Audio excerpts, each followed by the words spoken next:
नमस्कार, आप देख रहे हैं मुद्दा। आपके साथ मैं हूं घनश्याम। एक राजनीतिक कार्टूनिस्ट पर कार्रवाई की बात कहकर सरकार ने एक पुराने विवाद को नए सिरे से तूल दे दिया है।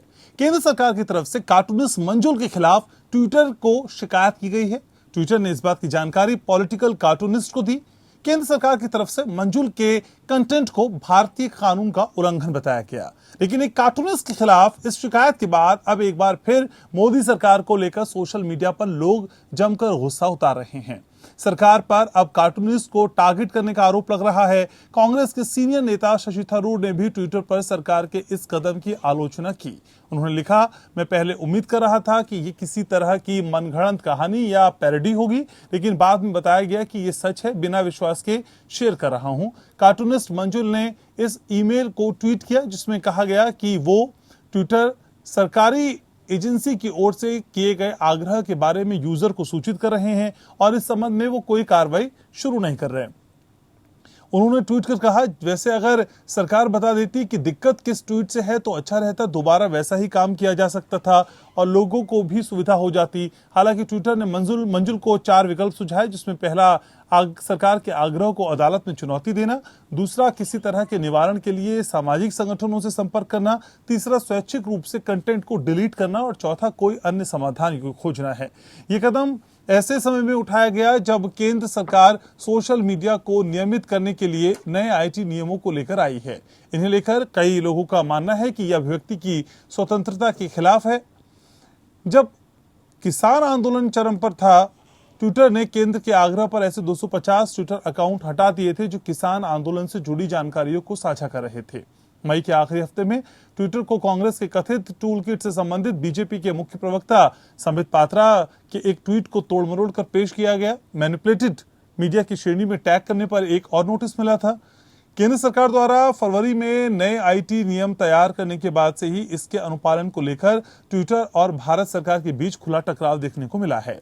नए आईटी नियमों के संबंध में मामला दिल्ली हाईकोर्ट भी पहुंच गया, जहां केंद्र ने ट्विटर पर नियमों को पालन नहीं करने का आरोप लगाया। हालांकि ट्विटर ने अदालत के समक्ष कहा कि उसने नियमों का पालन किया है और एक शिकायत निवारण अधिकारी को नियुक्त किया है। तो ट्विटर पर कार्टूनिस्ट की ये अभिव्यक्ति सरकार को नागवार गुजरी है, जैसा कि आरोप लगाया जा रहा है, और लगातार इस बात को लेकर अब लोग काफी गुस्से में हैं। सोशल मीडिया प्लेटफॉर्म से अपने अपने तरीके से इस ऐतराज को वो अपने अपने ढंग से रिएक्ट कर रहे हैं। तो क्या ये अभिव्यक्ति की आजादी पर सरकारी पहरा है? क्या इस तरह की घटनाओं के बाद अब एक नई बहस शुरू होती दिख रही है, जिसमें फिर केंद्र की मौजूदा सरकार और सामने कार्टूनिस्ट दिखाई दे रहे हैं? और मेरे साथ बेहद खास मेहमानों का खास पैनल जुड़ रहा है। डॉक्टर विजय खेड़ा मेरे साथ जुड़ रहे हैं भारतीय जनता पार्टी से, महिमा सिंह मेरे साथ कांग्रेस से जुड़ रही हैं, असीम त्रिवेदी हैं, कार्टूनिस्ट हैं, वो मेरे साथ चर्चा में जुड़ रहे हैं, और डॉक्टर प्रदीप शर्मा मेरे साथ जुड़ रहे हैं, वरिष्ठ अधिवक्ता हैं सुप्रीम कोर्ट में। आप सभी का बहुत बहुत स्वागत। विजय खेड़ा साहब, शुरुआत आप ही से करना चाहूंगा। सर, आजकल बहुत उखड़े उखड़े रहते हैं, कभी विदेशी अखबारों से उखड़े उखड़े रहते हैं, कभी देसी आलोचकों से गुस्सा होते हैं, और अब कार्टूनिस्ट से भी। सर, क्यों इतना गुस्से में है आजकल, क्यों खफा है इतना? देखिए, मंजुल का इतिहास शायद न देखा हो ठीक से। ये वही आदमी है जिसने 2017 की रिक्शा में एक लाश की, 2017 में स्वास्थ्य के कारणों से एसपी की वो लाश ले जा रहा था, उसको अभी 2021 में कोरोना वायरस की डेथ दिखा के इसने कार्टून बना, उसी कार्टून को लगा।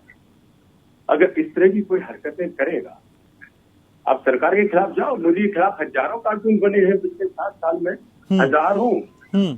हर प्रधानमंत्री के खिलाफ बनते हैं, तो किसी को कोई शिकायत नहीं है।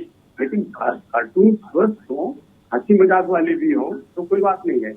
लेकिन अगर आप ऐसे कार्टून करेंगे जिसमें जानबूझकर, चाहे सरकार हो चाहे कोर्ट हो, किसी की छवि खराब हो, उसको फिर ट्विटर बराबर दिखाए। तो आप गाइडलाइन लिख के दे दिया करो कार्टूनिस्ट को कि देखिए आप ये वाला कार्टून बनाइए, ये वाला कार्टून बनाइए, ये वाला ठीक है, ये हमें सूट करता है, ये हमें सूट नहीं करता। ये गाइडलाइन उनको दे दो सर।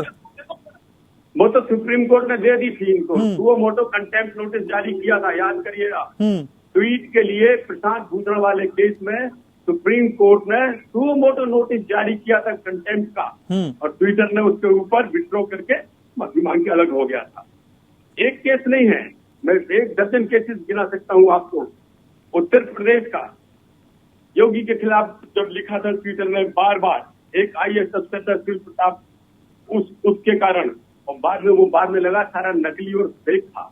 तो जितनी बातें सरकार के खिलाफ हो, जितनी प्लानिंग इनकी राष्ट्र के खिलाफ हो, जितना ये बदनाम कर सकते हैं देश को, जिसके लिए विदेशी फाइनेंस पूरा ट्विटर को हमारे दुश्मन देशों से मिलता है। सर नाराज किससे हैं इस मामले में? ट्विटर से खफा है या फिर कार्टूनिस्ट से, मंजुल से खफा है? खफा किससे हैं सर, ये भी क्लियर कर दीजिए। सवाल ये है, उनका कार्टून बराबर लगातार चल रहे हैं, तो खाली बताया था ट्विटर को कि ये ठीक नहीं है। सवाल इसी तरीके से उन्होंने पहले भी जो इस तरह की चीजें छापी हैं तब बताया था, कानून उनको देश का मानना नहीं है। अगर राष्ट्रद्रोही गतिविधियों की बातें भी, आप कितने उदाहरण दें, अगर आपके पास समय हो। ओवैसी के भाई का तो बराबर चला रहा है, टिक करके अकबरुद्दीन का, और इन्हें बंद करना है भागवत जी का। अरे अभी आप आने दीजिए, बहस तो एक एक करके कितने आधार चीजें गिना दो इनकी। तो इस तरह तो नहीं चलेगा, देश का कानून उनको मानना होगा। आप कार्टून 1000 लिखो, 1000 जगह छापो, किसी को कोई एतराज नहीं है। नाथूराम गौडसे की महिमा मंडन वाले ठीक है विजय खेड़ा साहब, ठीक है सर, और लोग भी आ रहा हूँ आपके पास। महिमा जी, ठीक है महिमा जी, नेहरू इंदिरा से लेकर लालू प्रसाद तक ना जाने कितने कार्टून आज तक बनते रहे, छपते रहे, और उनकी आलोचना भी होती रही है। लेकिन नए भारत की जब हम बात करते हैं तो क्या ये नया भारत यही है जहां व्यक्ति की आजादी पे खतरा है? कांग्रेस कैसे देखती है इसे? दुखद है ये कहना, वो है नया भारत, वो है घनश्याम जी जहां पर आर्टिकल 21 जो भारतीय संविधान का अनुच्छेद 21 है, उसमें तो सरकार अपनी कोई जवाबदेही देती नहीं, और अनुच्छेद 10 के तहत जो राइट, जो अधिकार गारंटी किया गया है जनता को, उसे छीन लेना चाहती है। यानी कि अभिव्यक्ति की आजादी जो अनुच्छेद 10 के तहत दी गई है सिटीजन को, उसको छीन लेना चाहती है। अभी आप कल की ही बात देखिए, कल सुप्रीम कोर्ट ने, अभी सुप्रीम कोर्ट की जनाब बात कर रहे थे, तो कल सर्वोच्च न्यायालय ने एक फैसला देते हुए एक केस में ये पूछा है भारतीय सरकार से कि भाई हम यहाँ से फैसले देते जाएंगे और उसको माने बिना आप ऑर्डिनेंस के माध्यम से, यानी कि अध्यादेश के माध्यम से नए कानून लाते जाएंगे। फिर अटॉर्नी जनरल ने, श्री के वेणुगोपाल जी ने ये बात कही है वहां पर, दैट द कोर्ट में pass many judgments but parliament can say we would not accept because it is not in the interest of the people.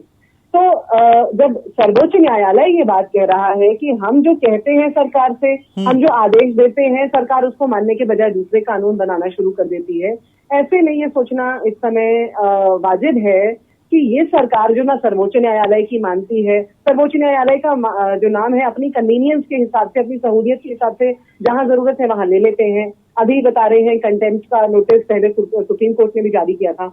आप ये बताइए, क्या सरकार ने कहीं ये बताया कि कौन सी चीज से आपत्ति है? अभी हाल ही में जब यूपीए की सरकार थी, इस सरकार से पहले, तब डॉक्टर मनमोहन सिंह के विरुद्ध क्या क्या नहीं कहा गया, क्या क्या नहीं लिखा गया, क्या क्या नहीं बनाया गया। भाई कार्टूनिस्ट और जर्नलिस्ट का काम है विपक्ष की जगह पर खड़े होकर के सरकार को चेताना, वहां पर उन्हें सावधान करना, जहां वो लोकतंत्र के विरुद्ध या देश के विरुद्ध कार्य कर रहे हैं। वही कार्य ये कार्टूनिस्ट भी कर रहे थे।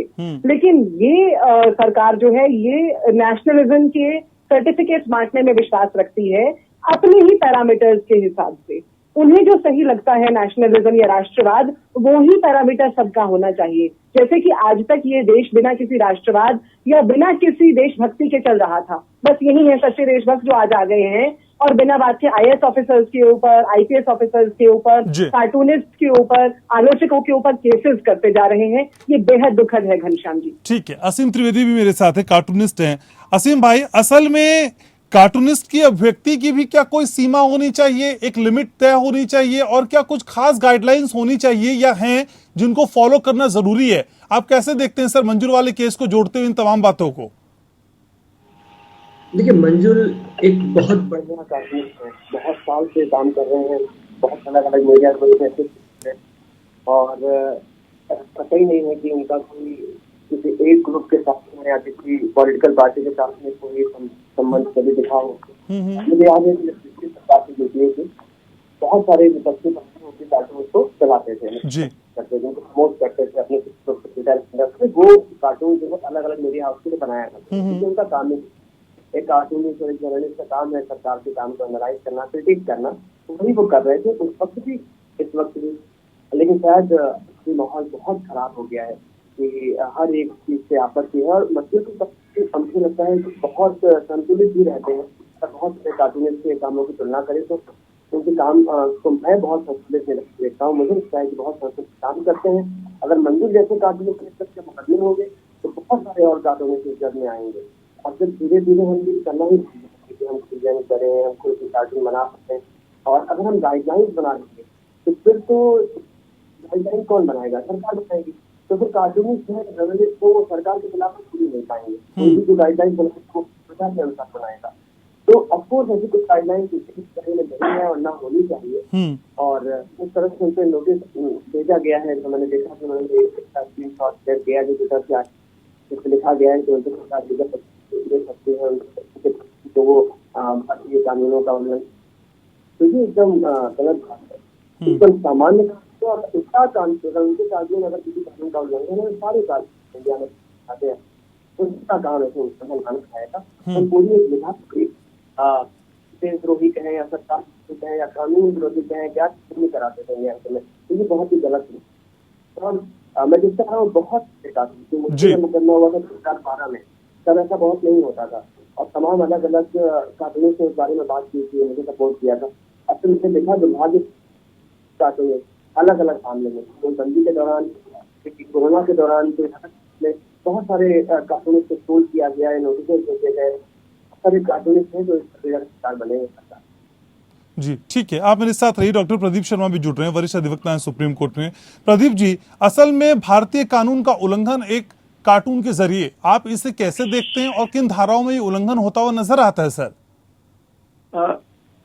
घनश्याम जी, एक्चुअली जब हम उल्लंघन की बात करते हैं, उल्लंघन तभी होता है जब कोई एक्ट या किसी रूल का वायलेशन हो। जो अगर कॉन्स्टिट्यूशन ऑफ इंडिया में कुछ एक्ट्स हैं, आप जानते हैं रूल्स एंड एक्ट्स को हम टाइम टू टाइम उस पर्टिकुलर सिचुएशन को मद्देनजर रखते हुए अमेंडमेंट वगैरह होते रहते हैं।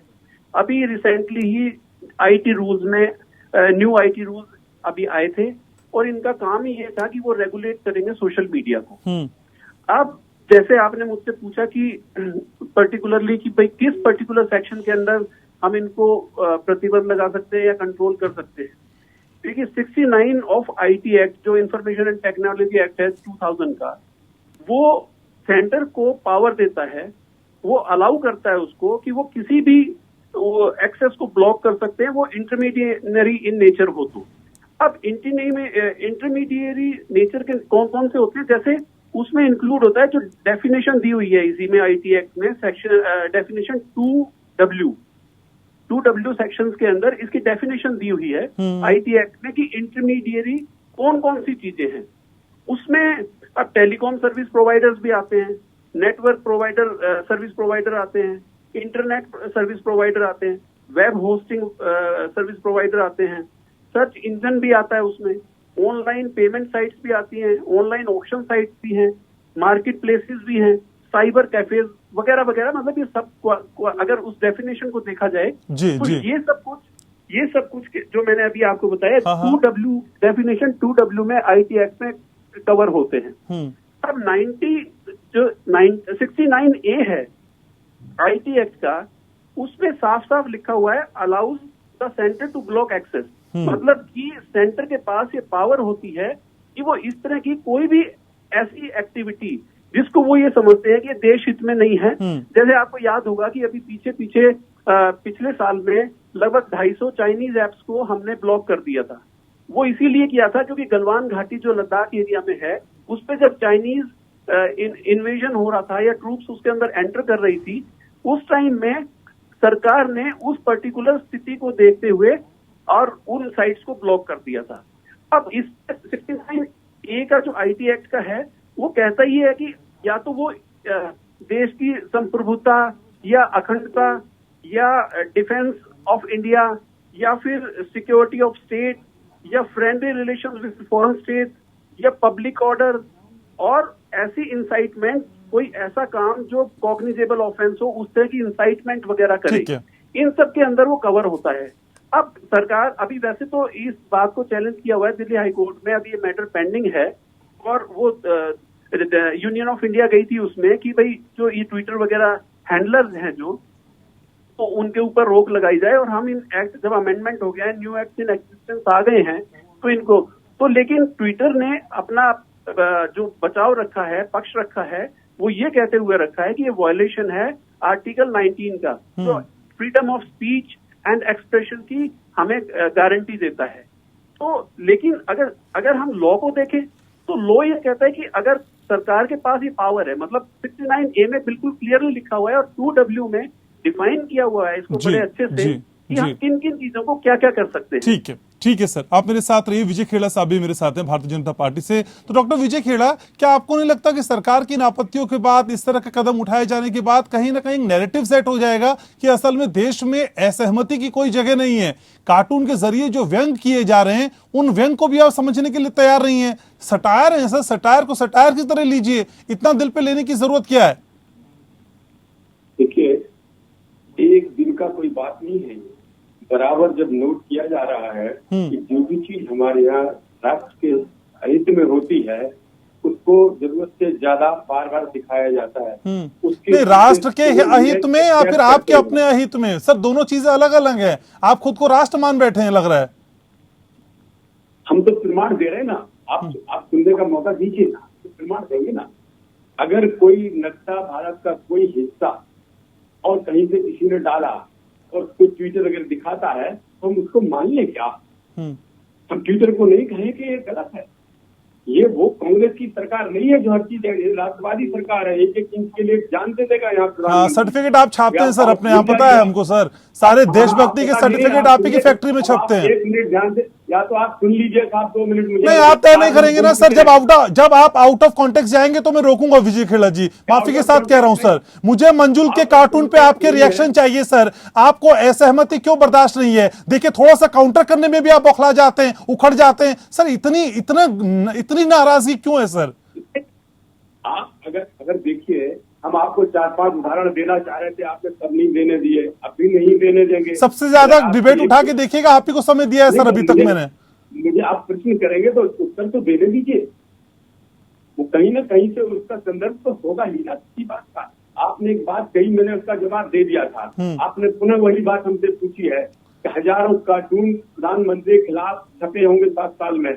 सर मैं अपने सवाल को आपसे 20 बार पूछूंगा, अगर आप उस सवाल के इर्द गिर्द जवाब मुझे नहीं दे पाते हैं तो सर आप अलग अलग संदर्भों में बात समझाएंगे तो बात पर हो जाएगी सर। विषयांतर नहीं करना मुझको डिबेट को, मुझे सीधा सा जवाब दीजिए सर, फिर मैं आगे बढ़ रहा हूं।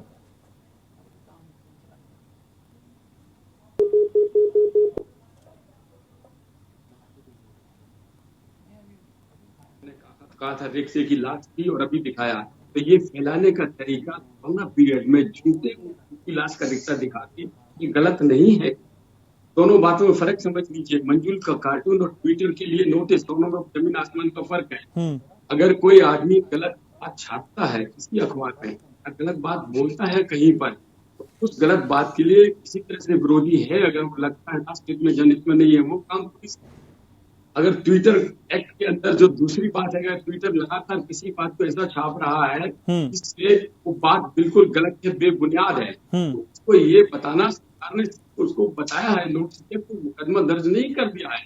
अभी तो सलाह के तौर पर है कि इस तरह की चीजें आपको रोकना चाहिए। हालांकि कानून उसका बन चुका है।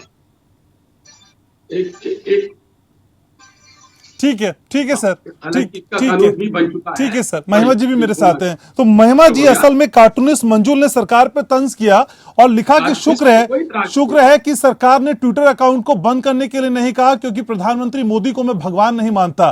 क्या आपको भी लगता है कि इस तरह की उम्मीद की जा रही है हर किसी से? मुझे ऐसा लगता है घनश्याम जी के हाल ही में पिछले गत कुछ महीनों में या गत वर्षों में जिस तरह के हमने एक्शन सरकार की तरफ से देखे हैं, और अभी भी जो स्टेटमेंट सरकार की आई है कि हमने कोई एक्शन नहीं लिया है और रास्ते सुझाए हैं मंजुल जी को, आप ये रास्ता इख्तियार कर सकते हैं या ये कर सकते हैं, ये मुझे ऐसा लगता है कि ये तो कानून के प्रावधान के तहत हमारे पास क्या क्या विकल्प उपलब्ध हैं वो हम सभी को मालूम ही है। सरकार ये जो चेता रही है कि हमने आपके ऊपर कोई एक्शन नहीं लिया और हम ये कर सकते थे, ये बिल्कुल मुझे ऐसा लगता है कि बड़े नर्म अंदाज में ये कह देना है कि या तो आप इस तरह की आलोचना रोक दें और नहीं तो फिर हम अपनी तरीके पे आ जाएंगे। आप ये देखिए कि हाल ही में कंगना रनौत जी का अकाउंट ट्विटर से हटाया गया था। उसके कुछ ही दिनों के बाद हमने देखा है कि नए रूल्स आए हैं, आईटी एक्ट के अंदर रूल्स अभी नए कुछ दिए गए हैं। हमारे यहाँ पर डेटा प्राइवेसी को लेकर के कोई ऑलरेडी प्रावधान प्रॉपर है नहीं, उसको हम अभी तक, हमारी सरकार जो है भाजपा की जो सरकार है वो उसके ऊपर कोई ठीक टेक दे नहीं पा रही है। लेकिन जो ऑलरेडी फ्रीडम, जो ऑलरेडी स्वतंत्रता उपलब्ध है, उसके ऊपर नए नए तरह के रोक लाने के रास्ते बना रही है ये सरकार। तो ये जाहिर है घनश्याम जी कि ये सरकार बिल्कुल आलोचना को बढ़ावा नहीं देती। मंजुल जी ने साफ शब्दों में ये कहा है कि कहीं मैं ये ना बता दूं लोगों को कि सरकार कोविड की सेकेंड वेव को हैंडल करने में कैसे फेल हो गई है, इसके लिए मेरे ऊपर ये एक्शन लिया मुझे ये चिताया गया है। और ये बात बिल्कुल ठीक है, क्योंकि कल ही हमने सुना कि अमित शाह जी कहीं बोल रहे थे कि मोदी जी ने बहुत अच्छा हैंडल किया है सेकेंड वेव को। तो फिर ये लाशों के अंबार क्या है जो सब जगह हमने देखे हैं। तो फिर कार्टूनिस्ट और आलोचक तो अपना कार्य ठीक से कर ही रहे हैं, क्योंकि जनता की आवाज किसी को तो बनना पड़ेगा। और मैं आपको भी बधाई देती हूँ बहुत ही सफल संचालन की। मैं आशा करती हूँ कि इस प्रोग्राम में कहीं ना कहीं हमें इस बात का जवाब मिल जाएगा कि सरकार को आपत्ति कौन से कार्टून से है, किस चीज से है। ठीक है, वो हमें समझा पाएंगे भारतीय नागरिक होने के नाते। ठीक है। कार्टूनिस्ट असीम त्रिवेदी भी मेरे साथ है। तो असीम जी, कार्टून बनने के बाद और पब्लिश होने के बीच की प्रक्रिया असल में होती क्या है? क्योंकि हम लोग भी कोई लेख लिखते हैं, कोई आर्टिकल लिखते हैं, तो हमारे ऊपर जो सीनियर्स होते हैं वो चेक करते हैं, उसकी प्रूफ रीडिंग होती है, फिर वो पब्लिश होता है। तो क्या कार्टून बनने और पब्लिश होने के बीच में भी किसी तरह का कोई प्रोसेस होता है असीम? देखिए, ऑफकोर्स जब आप प्रिंट मीडिया या ऑनलाइन मीडिया के लिए बात कर रहे हैं तो कोई एडिटर होता है जो उसका प्रिंट में निगाह डाल सकता है, तय कर सकता है कि इसे जाना चाहिए। लेकिन आमतौर पे इस स्तर के बाद कार्टूनिस्ट तो बहुत सारे समय से नहीं गुजरना पड़ता है। जैसे कार्टूनिस्ट हैं बहुत लंबे वक्त से काम कर रहे हैं, तो मुझे लगता नहीं है कि इतना ज्यादा बात होती है या होनी भी चाहिए। आपके स्तर पर तो आप कुछ पोस्ट कर सकते हैं, अपना कंटेंट ट्विटर पर कुछ किया पे, और मुझे बहुत लंबे समय हुए। देखो, एक बात समझने की जरूरत, मैं प्रचार कर रहा था कि 100 साल पहले की बात है कि पाकिस्तान में बहुत सारे ट्विटर यूजर्स को एक्टिविस्ट आना शुरू हो गए थे। अभी जो मंदिर पे तो मैं देख पा रहा हूँ ये बस शुरुआत है। अभी ढेर सारे एक्टिविस्ट को, सारे पॉलिटिकल एक्टिविस्ट को, सोशल एक्टिविस्ट को, जर्नलिस्ट को भी इस तरह से शुरू हो। अगर नियम बदला गया है तो सिर्फ कार्टूनिस्ट के लिए बदला गया है। ये अच्छी बात है कि मंजूर ने उस बारे में आगे बढ़ के बात की है और जल्दी से अंदर की जानकारी में आ गया है। यकीनन इस तरह के नए लोगों के पास जाते हैं। और इस कार्टून का इसका मतलब नहीं है कि कार्टून को नियंत्रित करने सूचना के सारे संसाधनों को, क्योंकि जनता की राय को बदल सकते हैं, जनता को राय बनाने के लिए एक जानकारी दे सकते हैं, सबको नियंत्रित करने का प्रयास है। जल्द ही हम सब इससे। ठीक है, तो आप कह रहे हैं कि हमारी स्वतंत्रता पे पहरा लगाने की कोशिश है। डॉक्टर प्रदीप, चलते चलते मुझे असल में शो वाइंड अप करना है, बहुत संक्षेप में जवाब चाहता हूँ सर। आप पहले कोई ऐसी जजमेंट देखते हैं इस तरह के संदर्भ में, इस तरह के मामले में? बहुत संक्षेप में जवाब दीजिएगा सर। घनश्याम जी, जजमेंट्स तो टाइम टू टाइम आती रहती हैं, अमेंडमेंट्स होते रहते हैं। मैं एक बात कहना चाहूंगा, जैसे कि अभी आपने क्वेश्चन पूछा असीम जी से कि अगर जब आप कोई लेख लिखते हैं या कार्टून आता है तो उसके बीच में क्या प्रक्रियाएं रहती हैं, क्या स्टेप्स रहते हैं बीच। तो आप मतलब इस बात को रिकॉल कर सकते हैं अभी कि ट्विटर ने अभी इसमें कंप्लेंट रिट्रेसल ऑफिसर भी बिठाया होता है। जब भी ट्विटर के ऊपर कोई चीज ट्वीट होती है तो वो पहले एकदम से एक्शन नहीं होता। जैसे कि इस केस में भी, जो अभी मैं समझ पाया, इस केस में भी क्या हुआ है, कंप्लेंट गई और कंप्लेंट को अभी ट्विटर ने ब्लॉक नहीं किया है या रिमूव नहीं किया है। एक लीगल नोटिस जो मंजुल जी के खिलाफ सरकार की जो ऑब्जेक्शन थी, सरकार ने ट्विटर हैंडलर के पास भेजा। ट्विटर हैंडलर ने मंजुल को वो मेल फॉरवर्ड की कि ऐसी ऐसी एक मेल सरकार से आप हमारे पास आई है, तो आप इसके अंदर अंदर क्या क्या लीगल एक्शन ले सकते हैं। उनमें 3 4 5 ऑप्शन उन्होंने दे दिए, जो भी आप उनकी विद इन लॉ परमिट करता है। लेकिन ये जो आपका क्वेश्चन था, वो मेरा कहने का मतलब ये है कि कोई भी अगर कंप्लेंट आती है तो वहां पर कंप्लेंट रिट्रेसल ऑफिसर होता है। वो ये देखता है कि जो आपकी कंप्लेंट है वो लॉ के पैरामीटर्स में या विद इन द पैरामीटर्स की जो 2W के जो मैंने सेक्शन बताया उसमें या 69 IT एक्ट के बीच में अगर इसका उल्लंघन तो कहीं नहीं हो रहा है, अगर होता है तो वो ब्लॉक कर सकते हैं, इसमें कोई आपत्ति नहीं ठीक है। होती। तो तमाम पेचीदगियां हैं जिन पे चर्चा आगे भी होती रहेगी। बहुत शुक्रिया आप सभी का, आपने समय निकाला, चर्चा में शामिल हुए। तो फिलहाल जो कार्टूनिस्ट हैं, जो अपनी अभिव्यक्ति की आजादी इन कार्टून्स के जरिए दिखाते रहे हैं, महसूस करते रहे हैं, वो अब खुद को घिरा हुआ पाते हैं और वो मान रहे हैं कि उनकी इस आजादी पे पहरा लगाने की कोशिश की जा रही है। मुद्दा में आज बस इतना ही। आप देखते रहिए APN। नमस्कार।